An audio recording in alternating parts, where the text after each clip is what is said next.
It's always good when a good guy gets a bad guy, don't you think?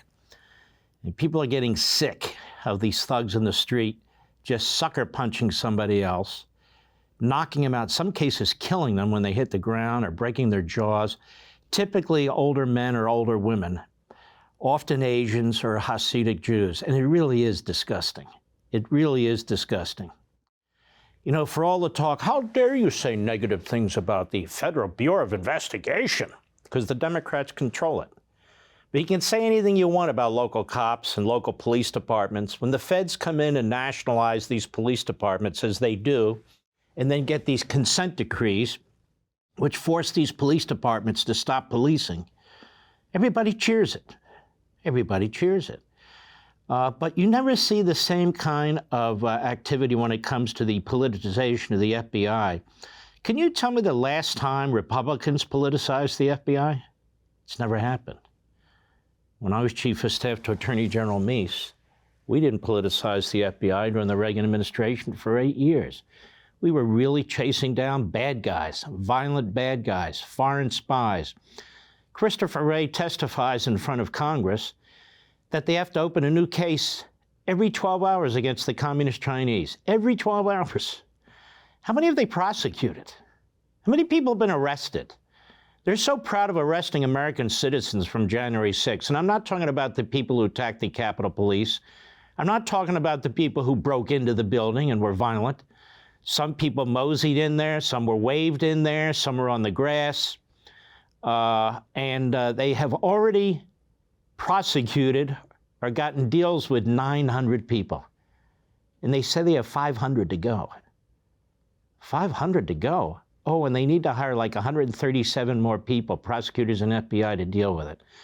How many are they hiring to deal with the Communist Chinese? How many are they hiring to deal with all the crooks, criminals, and bums coming across the border who actually have criminal records, whether in their own country or our country?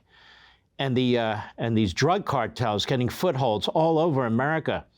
You know, these border towns now in Mexico, disaster.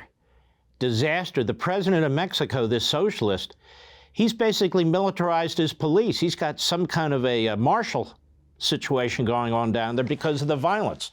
Tijuana, right across the border from San Diego, is so dangerous now, Americans are warned not to go there.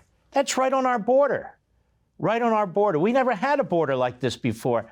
Thank you, Joe Biden and the Democrats. But let me circle back. I want to show you a good guy, a restaurant owner who watches this guy sucker punch an old man and has had about enough of it. Go. Shocking new video shows a man attack another man, an elderly man, then try to get away with his phone and wallet. Thankfully, though, a good Samaritan sprung into action to stop this. Fox 11's Travis Rice has the story.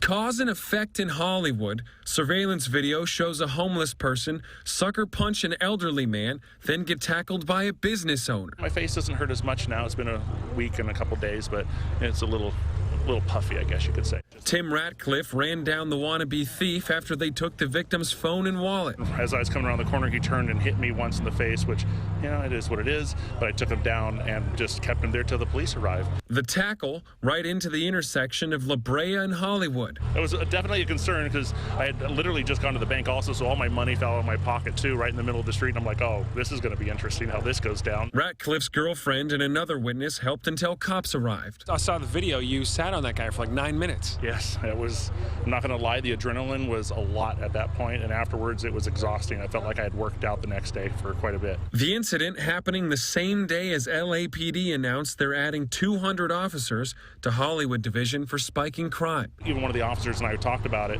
and they're tired of it. A lot of people like myself are tired of this type of thing happening, and so we're seeing it more and more, people just, you know, not putting up with it and taking it into their own hands, which I'm glad for, and I'd happily do it again.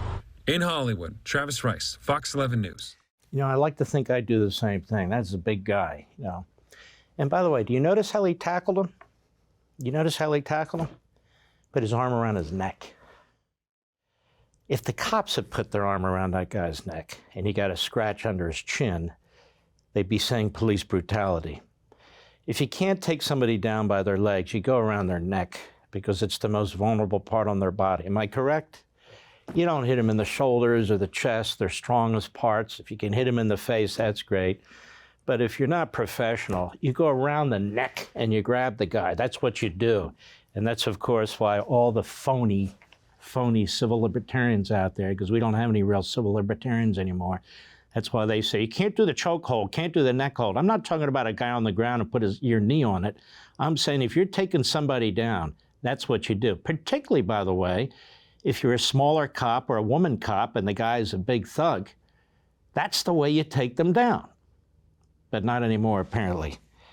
Anyway, I wanted you to see that because I loved it. And that guy was, you know, he wasn't massive, but he was bigger and heavier, and that's what you do. For all this and much more, sign up for Levin TV.